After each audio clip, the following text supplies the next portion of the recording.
Hey guys, it's Derrick. I'm here with another review tonight. Saw another movie tonight. Saw Fate of the Furious, the 8th Fast and Furious movie. Here are my thoughts. First of all, I'm going to give this 2 thumbs up. I had a lot of fun with this. It was a real quick 2-hour, 15-minute movie. It went by super fast. I didn't even realize how long the movie actually was. When I went, though, the theater wasn't crazy busy, but the group of friends I went with really enjoyed it. Even one friend that wasn't excited to see it ended up liking it. So if you like the last 3 where they get crazier and crazier with each one, you'll really like this one. There were a lot of callbacks, references, characters that haven't been around a while showed up. That was cool. As always, the soundtrack was really bumping. Lots of loud music that really made the action scenes that much more fun. So since it did come out tonight, I'm going to go fairly light on the spoilers, but there is one major spoiler for some that I would like to bring up for a positive. So before I get into any spoilers, I do want to mention a lot of things I did like.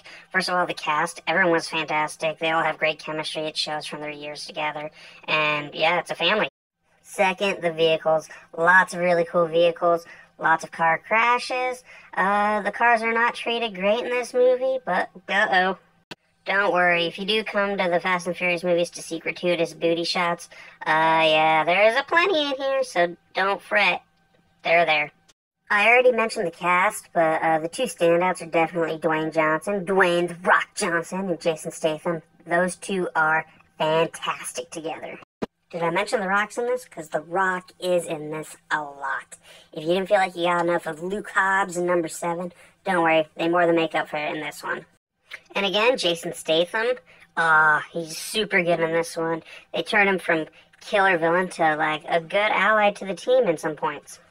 The action was over the top, the driving was over the top, just everything about this was over the top, but in all the best ways. It's awesome. It's shown quite a bit in the trailers, but there's a prison break scene with The Rock and Jason Statham. The music that goes with it makes it real badass, and the whole scene is probably the best one in the movie. Jason Statham really steals that scene in the prison break, but The Rock still wins out. He does a rock bottom. As usual, what up? At this point, all I've done is list positives, but to be honest, there's not a lot of negative in this movie for me. The dialogue's a little bit cheesy. A lot of the stuff is over the top, which I love. But leaving the theater, there was only one thing that I was kind of left scratching my head about, which hopefully will kind of be addressed in the sequel, which they've done that so far, so I don't see why they won't now. So right now, I'm going to kind of get into spoilers. This is something that I feared going into the movie, and I just want to reassure some people that's something they're holding off on. So the thing that I was worried about going in was Dom's motivations for turning against the family. So I will say this, and it's going to be a slight spoiler, hopefully it doesn't ruin it. The thing I was worried about for Dom's motivations is that they used Brian and Mia in some way to get Dom to turn against the family. They don't do that. And that was the biggest fear I had, is that they would use Paul Walker's family in some way as motivation for Dominic, which they didn't do. Thank God they didn't.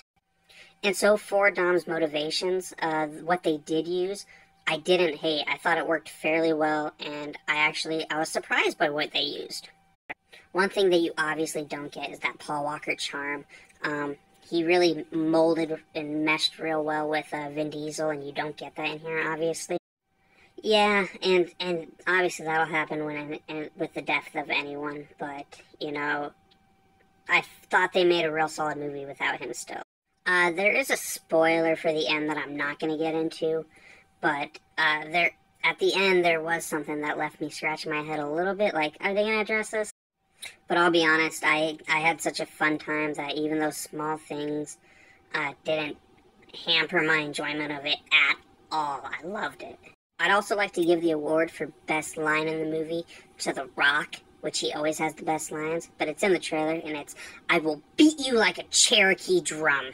But there's so much I want to discuss because there's so many cool parts, but I can't because it came out tonight and I want everyone to have a chance to see it. Seriously, go see it if you can. It's so good.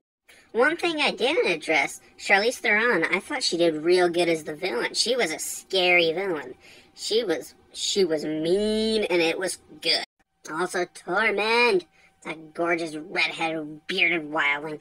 I'm happy he's getting more roles. He was cool in this. He was a real threat. He was scary. Also, for the sequel, all I got, go to space and let The Rock rock bottom someone on the moon, oh, I will be there opening night. It will be so good. Also, you know what? Screw it. Throw Zac Efron in. Have him be the villain in the next one. Have a gorgeous villain. Yeah. Yeah, he fight The Rock. Yeah. Also, this is like Power Rangers. It's such a fun movie. It's hard to not like it. Even if you don't like it, it's a fun time. I don't know how someone doesn't have fun watching this. So yeah, it's great. It's a lot of fun. The time absolutely flies by. The cast is great together. They're absolutely a family. So I say go see it. If you've enjoyed the previous three, go see it. If you have fun at the movies, go see it. If you have not liked the way Fast and Furious has gone, you might want to skip it though. So yeah, that was my overly enthusiastic review of The Fate of the Furious, the 8th Fast and Furious movie. Thanks for watching. Next up, Mighty Morphin Power Rangers the movie.